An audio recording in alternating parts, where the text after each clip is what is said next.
Good morning, YouTube. Welcome to Pipes and Poetry.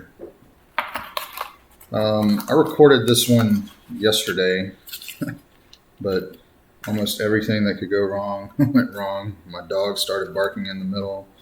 Started getting phone calls from texts and my phone. I forgot to put my phone on silent. And so anyway, my learning journey in this YouTube thing is progressing as probably should be expected. This morning we're doing Eileen's Dream, a tobacco. It's I think what they call an aromatic. It's Irish cream and white chocolate truffles. And it tastes like tobacco. It does have a little, sort of like a vanilla-ish taste or a creamish taste anyway. We're going to talk about Thomas Hardy's Hat. Thomas Hardy. The poem is Hat.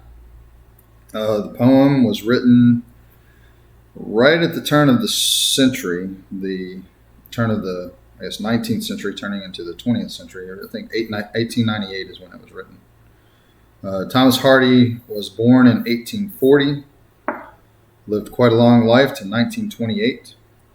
He saw the First World War, and that would influence some of his later poems. This one is 1898, though, so the World War had not happened. Was considered a good poet. I think in his lifetime, a lot of poets, he had a following, sort of. But overall, I think he's considered not one of the greats.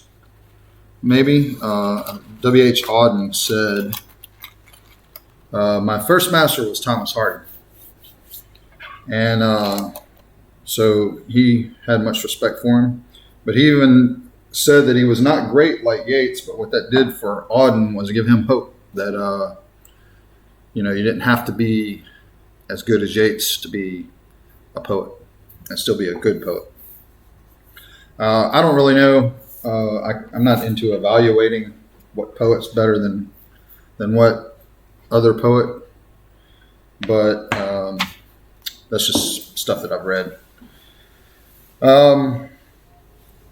He was a novelist. A lot of you may be familiar with his novels, Jude the Obscure, Tess of the D'Urbervilles, Far from the Madding Crowd. There are many more. I think there are like maybe 8 or 10 popular novels that have been read. He probably wrote more. I'm not sure. But this poem, specifically, we will get into it. As you can see, I have my program out to the side, which displays the poem. I'll read through it, and then we will talk about it. Hat by Thomas Hardy. If but some vengeful God would call to me from up the sky and laugh, thou suffering thing, know that thy sorrow is my ecstasy, that thy love's loss is my hate's profiting.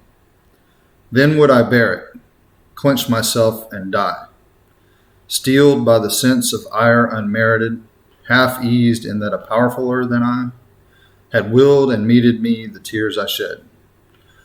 Not so. How arrives it joy lies slain, and why unblooms the best hope ever sown? Crass casualty obstructs the sun and rain, and dicing time for gladness casts a moan. These purblind doomsters had as readily strown blisses about my pilgrimage as pain. One thing about reading poems that I guess you should do, you don't have to do, but a lot of people consider it standard that if the line doesn't end in a punctuation, such as a comma or a period, then you just kind of keep going. You don't pause just because it's the end of the line. I find that kind of hard to do when there's a hard rhyme at the end of the line, because it sort of flows better to stop there or pause there, as I did when I said the I. But just keep it in mind. And I don't think there's rules, but some purist or something may say, oh, you paused there and there was no punctuation, but yeah, whatever. Read it the way you want. We're not being tested on it. Nobody's going to give us an exam. So, but anyway, like what I'm saying there is that then would I bear it, clench myself and die, steeled by the sense of ire unmerited, half eased in that a powerfuler than I. When I get to there, it sort of makes me pause because it's a hard rhyme. So, but it probably should go, than I had willed and meted me down the tears I shed. Anyway, enough about that. Let's get into the actual poem. So the title. This poem is titled by the poet. He made the decision, took the time out of his day to name the poem Hap. A lot of poems aren't titled. They just start and we refer to them either as like the first line, like a lot of Shakespeare's sonnets don't have titles. I think they're numbered, but whether he gave them those numbers or not, I think he did publish the sonnets. It's been a long time, but I don't really remember. But usually when you refer to them, you refer to the first line. And a lot of other poets do that too. They don't title their poems. But Thomas Hardy did. And most of his poems he did title, I believe. I don't know. Maybe titling and untitling goes in and out of fashion in different time periods. I'm not sure. But the fact that an author does take time to make a title usually indicates something about the poem.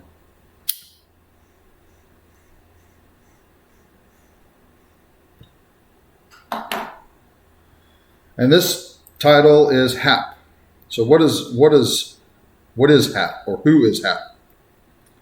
What's the title all about? Will we find out later in the poem? I don't know. There's nothing definitive that's going to point to it. As we read,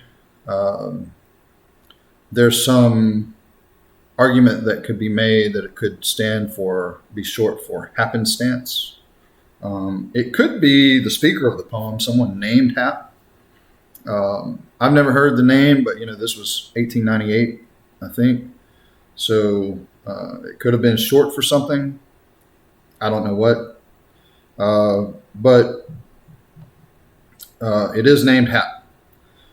You could look at it as Hap being the speaker. Typically, there's a traditional trap you fall into when you start looking at the speaker of the poem.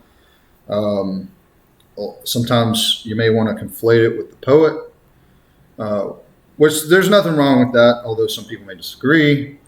But typically, I do like for the poem to stand on its own. I like to look at what I think or what may be evidence of authorial intent, such as with the title. He obviously, the author intended that, but I try not to look at it as the author is speaking. So I'll frequently just say the speaker. And rightly or wrongly, I tend to use the pronouns of the author. Like when we're doing a female author, I will say the speaker or she. That's probably not completely right either, but it's sort of, I do it unconsciously, somehow knowing the author's back there somewhere, I guess, in my mind. But just keep in mind that you could, this speaker could be a she, could be a he. There's no evidence in here pointing that it's one or the other. And we'll see that as we go through.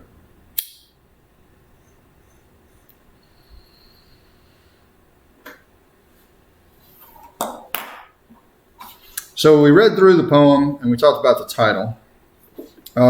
Let's start talking about some of the language and some of the words in here. So I have this cool program, like I said, that you can see on the side here. Maybe one day I'll figure out how to get rid of like this menus and stuff, and it'll only be the poem. But again, I'm learning. Bear with me, please. I'm going to do yellow. I have many color options here, which is great. But there's going to be no meaning behind. I'm going to pick a color till I get tired of it and want to use something else. And maybe later when a longer poem, maybe certain ideas may be yellow, and when we talk about something else, it's green. That way we can go back, maybe. But we'll see. But as of now, the colors will be arbitrary. So let's start with the first line, which is pretty packed full of information. If but some vengeful God would call to me. The first part I like to look at in this poem particularly, but in all poems, is this first opening little phrase, if but.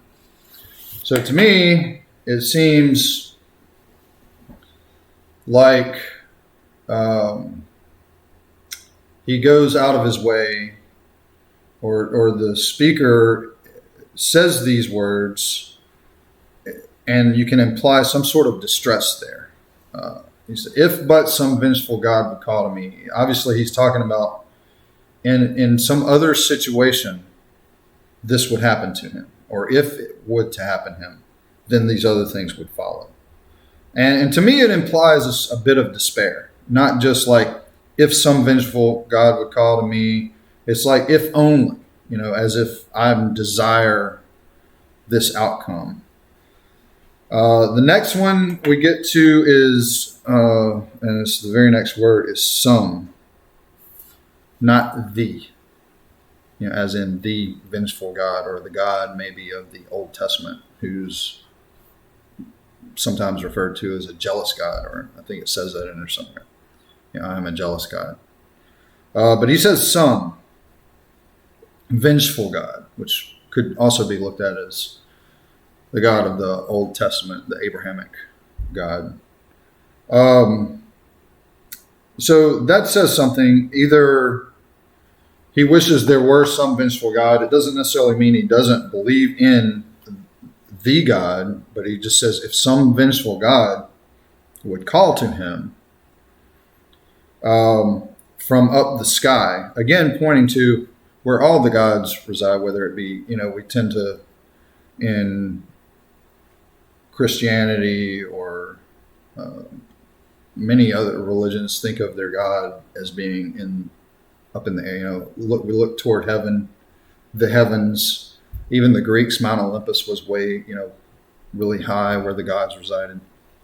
So there's an elevation. Dante had and many other literary figures had sort of diagrams of heavens here, and then there's a plane of earth, and then purgatory and hell, or somewhere, So up the sky makes sense in this case. But he says, if but some vengeful God would call to me from up the sky and laugh.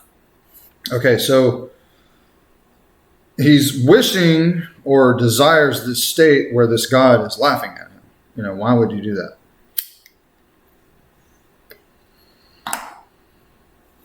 Well, he wants him to laugh these specific things at him. Laugh as in say these in a laughing manner, sort of. Thou suffering thing, know that thy sorrow is my ecstasy, that thy love's loss is my hate's profiting. So another thing I like to pay attention to in literature in general is, anytime there's a use of terms that relate to sort of the current socioeconomic systems, things that are just going on in the world, but he uses these terms, loss and profit. Now, again, this is 1898. This is the Industrial Revolution is in full swing. London is a major industrial center. Hardy doesn't live in London. He did live in London for some time. He may have lived in London at this point. I don't know, but he lived in, I think, Dorset or somewhere in the south of England. I could be wrong about that. I'm not 100%. I didn't do full biographical research before on Thomas Hardy. But loss and profit. Marx has been out. The whole Critique of Capitalism has been out. The Romantics sort of argued against living in the city, argued more for living in nature, getting to the countryside where there's trees and flowers and birds and things like that, compared to like a mill or manufacturing plant that existed in the city. So we can look at using those terms. Is there a reason, something behind it?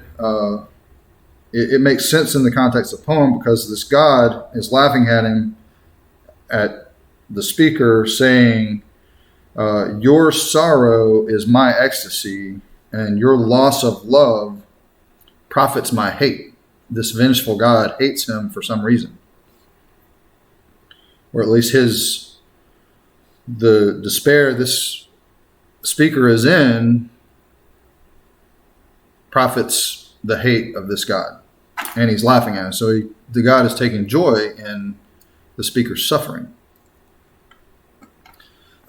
There's the next word, which I think carries a lot of weight here, and we'll see toward the end, is then. So, and we'll talk about it a little later, but he says, then, if this happened, if this happened, then would I bear it. So if all that happened, he would bear it. And he would clench himself. I don't know what that means.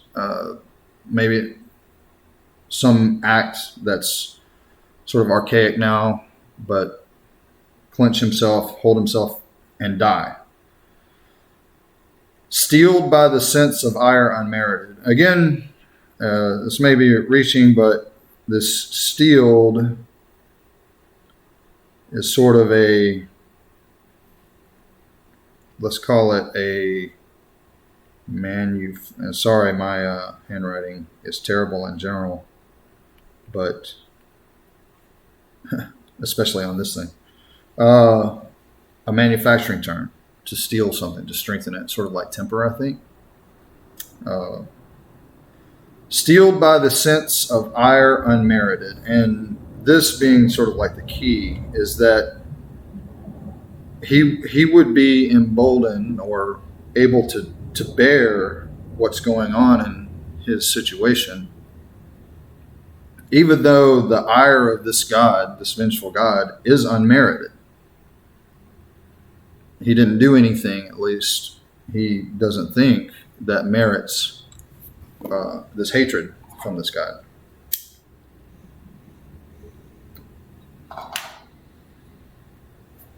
He goes on to say, I would be half eased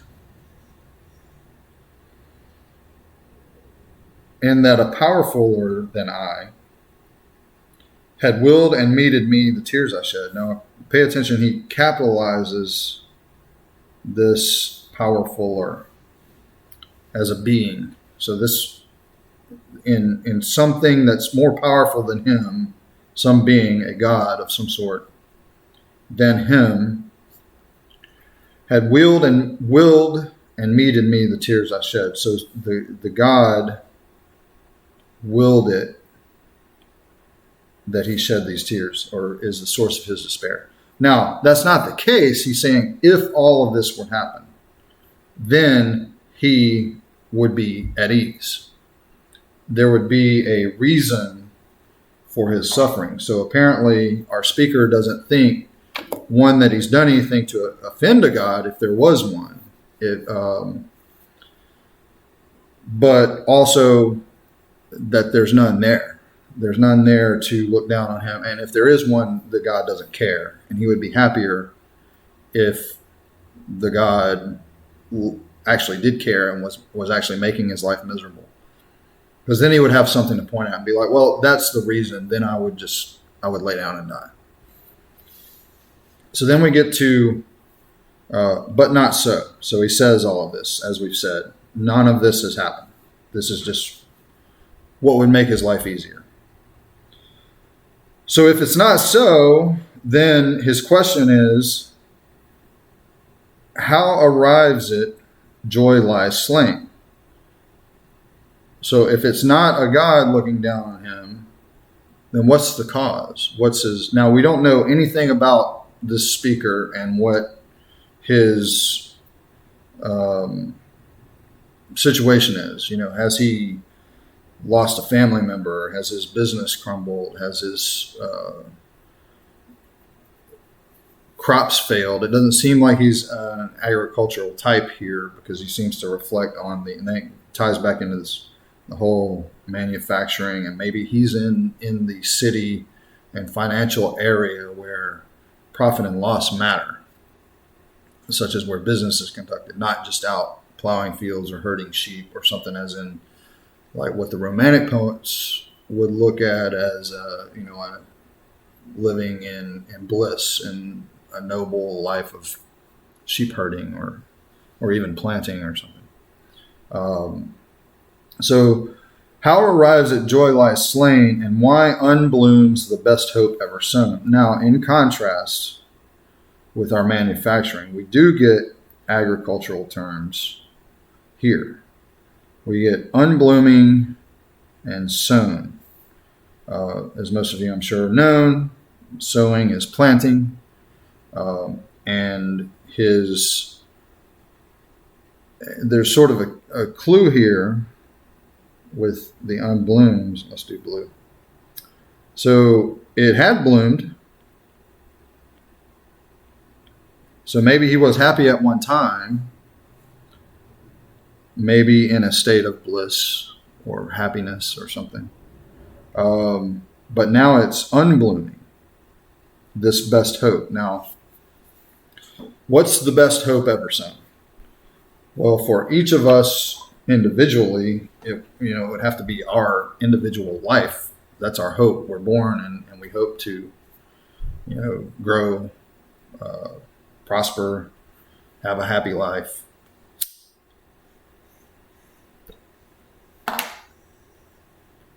Normally, you don't have to light a pipe this much, but when I start talking, if you're not continuously puffing on the pipe, it goes out. So that's why I frequently have to relight the pipe.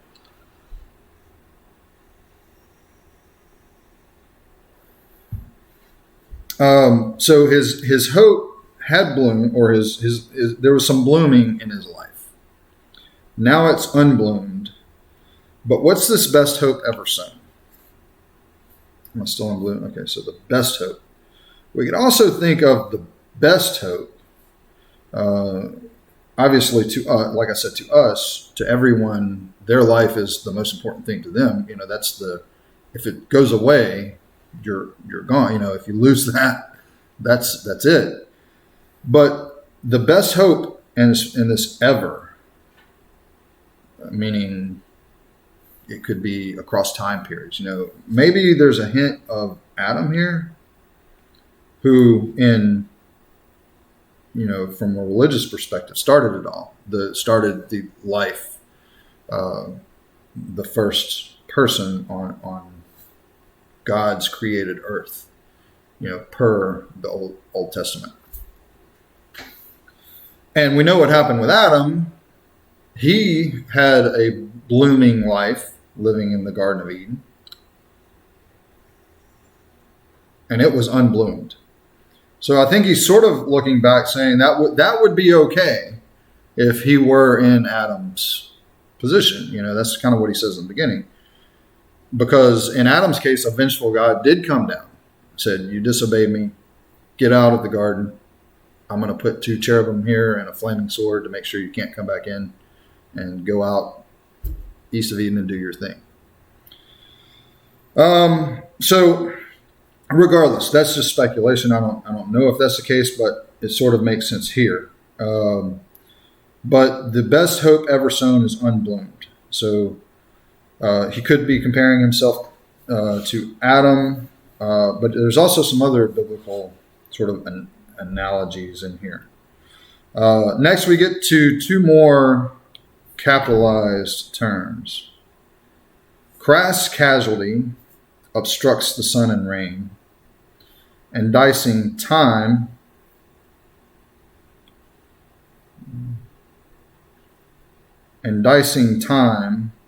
okay, I must have hit something down there. For gladness casts a moan. So we have crass casualty, and both of these are capitalized, as in crass casualty and time are two beings. Maybe they're personified anyway. And I don't think he's thinking they are actual gods in this case, but he personifies them by capitalizing them as he did the powerful or the God from above in the poem, earlier in the poem. But first he said, Christ's casualty obstructs the sun and rain, which probably leads to the unblooming, because without sun and rain, there could be, your crops are going to die. And this term, we'll get to this dicing. If that doesn't make you think of something, maybe not familiar with the Old Testament,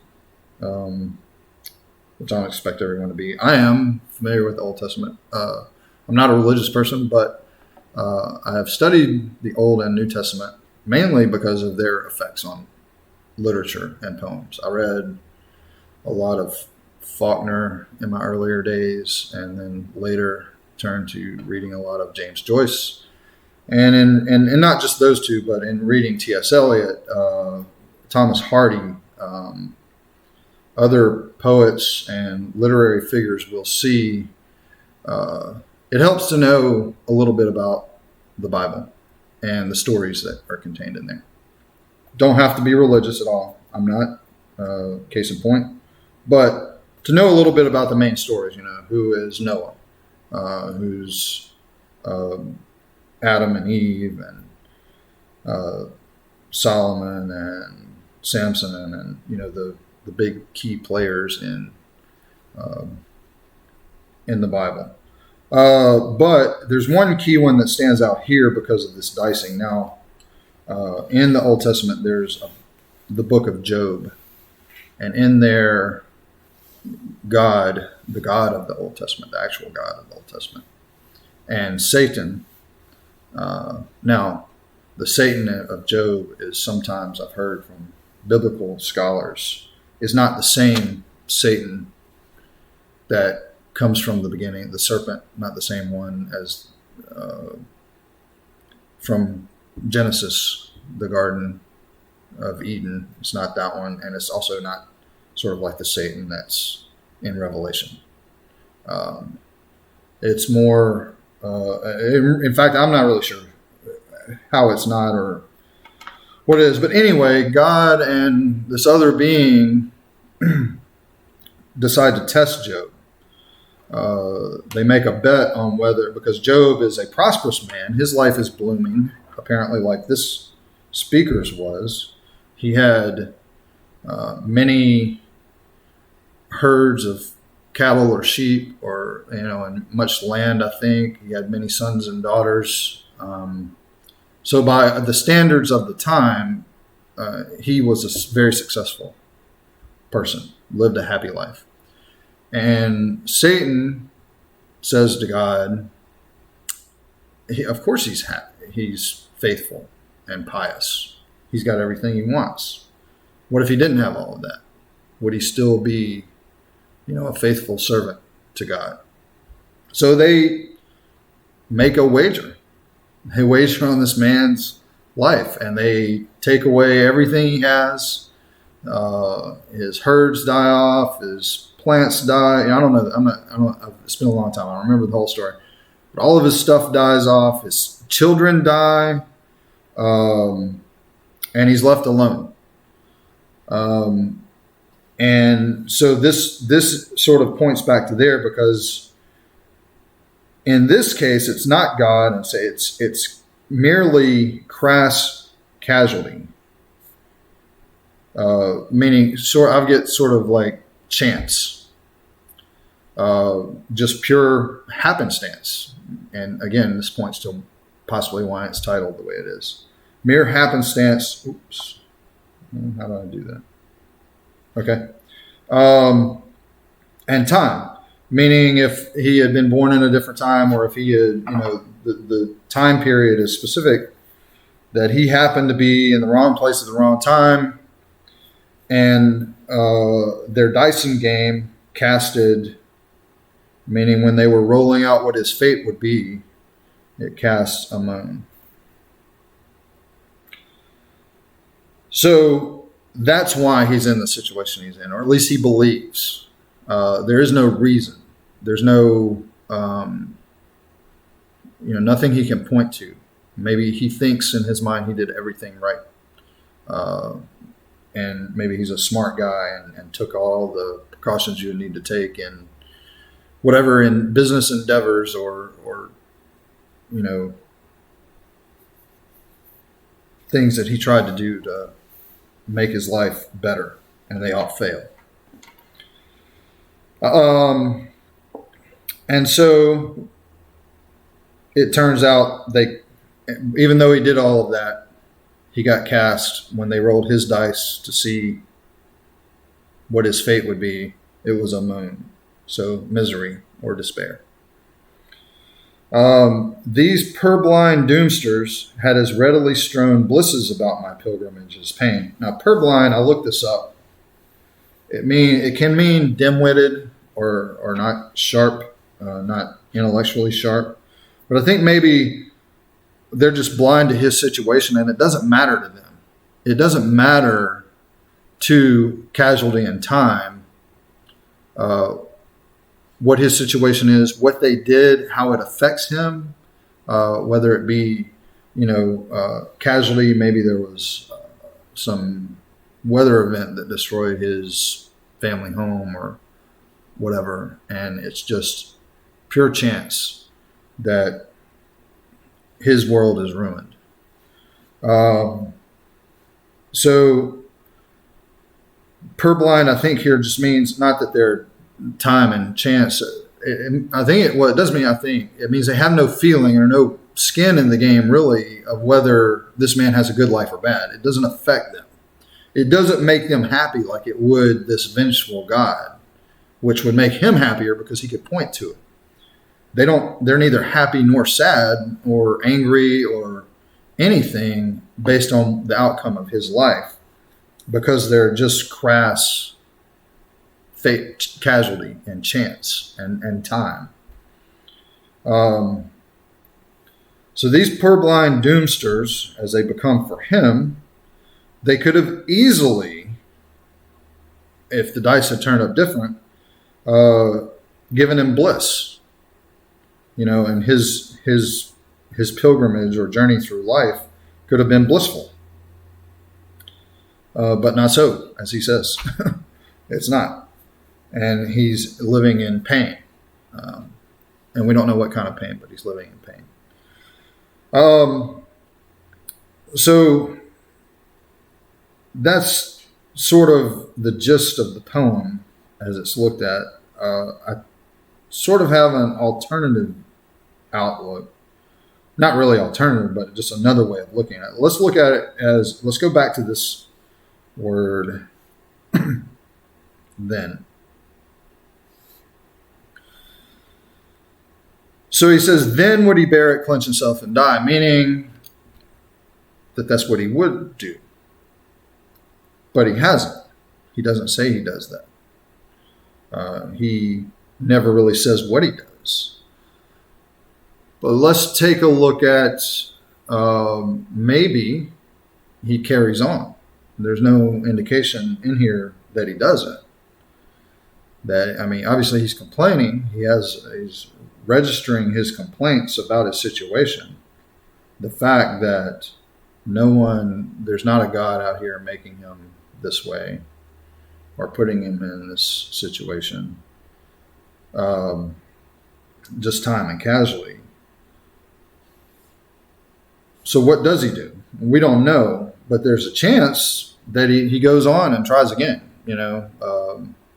because there's not a vengeful God sitting there continuously making him miserable. Maybe there's a chance he achieves some sort of bliss. We don't know, and I don't think that's the point of the poem, but there is, like I said, I think a lot of weight on this word here. And I think some people may miss it when reading the poem, is that he doesn't do this stuff. He doesn't clench himself and die.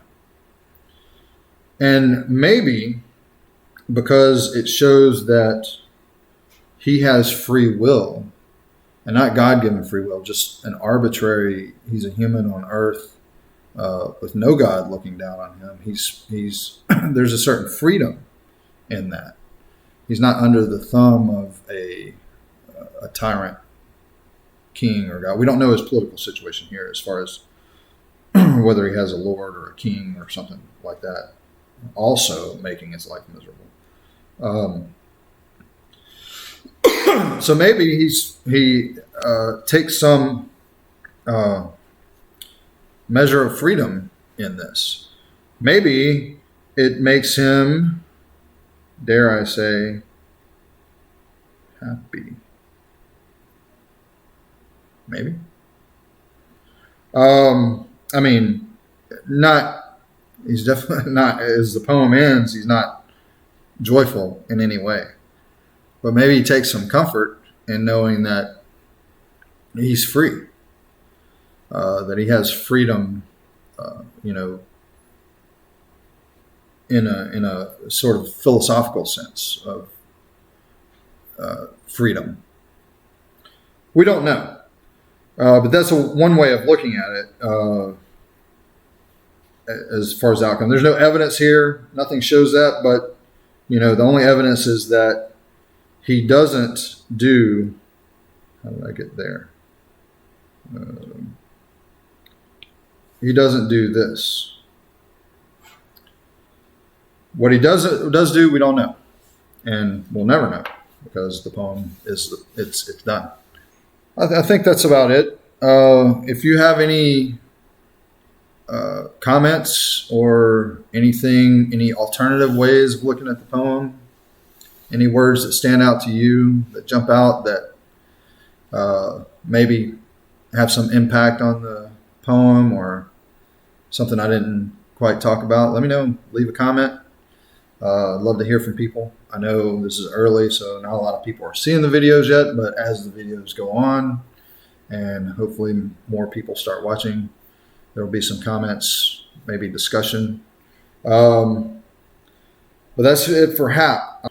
Anyway, thank you for watching. I hope you got something out of it. If you liked it, like the video. Subscribe if you want to see more videos, and let me know what you think. This has been Pipes and Poetry. Have a good day.